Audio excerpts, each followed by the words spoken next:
Puno ang simbolo ng buhay, pero sa puno ng balete, hindi lang mga misteryosong nilalang ang namamahay. Mga kanegosyo, dito po tayo sa Under the Balete Tree Restaurant, dito sa Quezon City. At alam naman natin, pag sinabing Balete Tree, parang associated siya lagi sa katatakutan, di ba? Meron kayong mumu dito.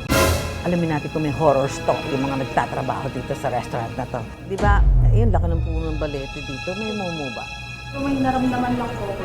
Habang naglilinis po ako, may narinig lang po kung kumakaluskos po sa kitchen namin, ma'am. Habang nagkatapos po ako ng basura, ay madilim po. Parang may sumusunod po sa akin. Ano?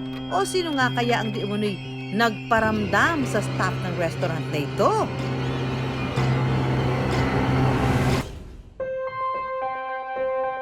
Habang naglilinis po ako, may narinig lang po kung kumakaluskos po sa kitchen namin, ma'am. Tapos si Erica lang po pala yun, ma'am. Nasa ano lang yun, imagination no? Totoo po, ma'am. Parang may sumusunod po sa akin. Yung pala yung katrabaho ko, nagulat ako, sobrang gulat ko po. Alam mo, tingin ka, nagtatakutan kayo dito. No? Ang alam ko lang, ang nakakatakot dito, pag hindi ka kumain, hindi mo matitikman na masarap nilang pagkain. Bone-in pork chop, tailgate ribs, Korean rice bowl, at shrimp po. Boy, ilan lang yan sa kanilang mga bestseller. Kung kadalasang inuulam ang hipon sa kainang ito, ipinapalaman naman ang hipon sa tinapay. Yung nilagay natin is cabbage with sesame oil, salt, pepper, and Japanese mayonnaise. And then we put cucumber, tomatoes, we put sesame seeds, and then the furikake, which is a Japanese ingredient.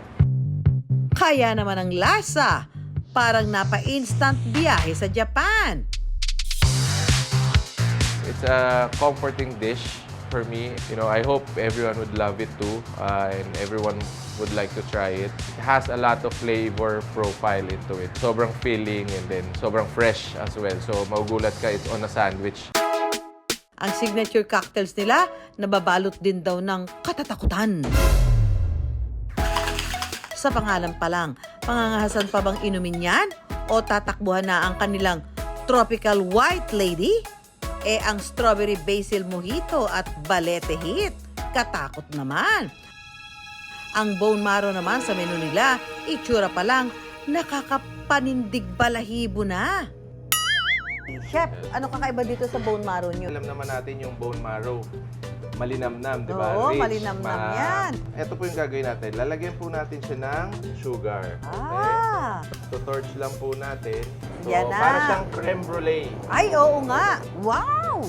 Para namang napakasarap niyan. Ito tinatawag po natin dito is chimichurri sauce. No? Chimichurri. So, may garlic po siya, chilies, lemon juice, olive oil, and Chimichurri. then parsley. So, medyo may spice po siya. Ito po, serve natin with our butter toast. Ah, oh my gosh. Ayan. Kung kababalagan ang hanap nyo, ito ang scary part. Ako mismo ang gagawa ng marrow brulee.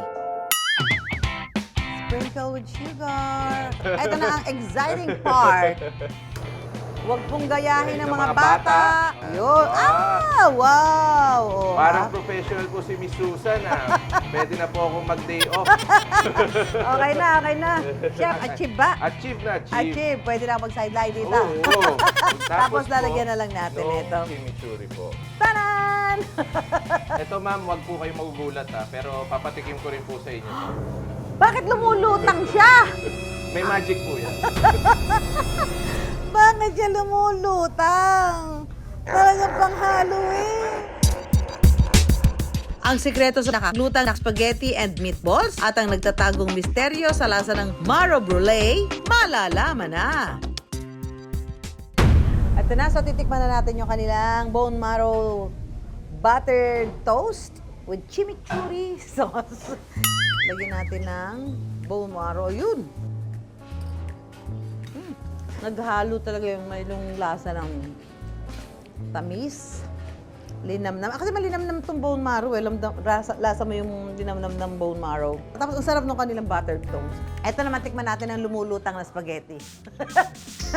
Spaghetti with meatballs. Sarap. Hindi lang pang Halloween. Pang all year round yung kanilang mga ino-offer dito.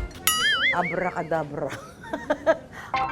Ang kwento ng Balete hindi mananatiling misteryo dahil ang hiwaga nito araw-araw na makikita at mararanasan ng mga bumibisita sa lugar. Na nakita namin siya as on its own beauty rather than kung ano yung connotation ng mga tao na nakakatakot. So, yun din yung tinry namin na baguhin na pagka narinig or nalaman ng mga tao na under the Balete, di ba? Hindi sila matatakot. More on, pupunta sila dito na kakain, kasama yung families nila, friends, na mag-e-enjoy sila. Very, very gloomy yung feel. Very accommodating and vibes. So, Of course, yung service nila, tapos yung place, convenient. Ayan. Babalik-balikan yung food talaga. Hindi na nakapagtatakang sa isang buwan, umaabot daw ng 6 to 7 digits ang gross sales ng restaurant. Higit 2 taon pa lang ang negosyo. Kaya ang inilabas nilang 8 digits na puhunan, hindi pa raw nababawi ng buo.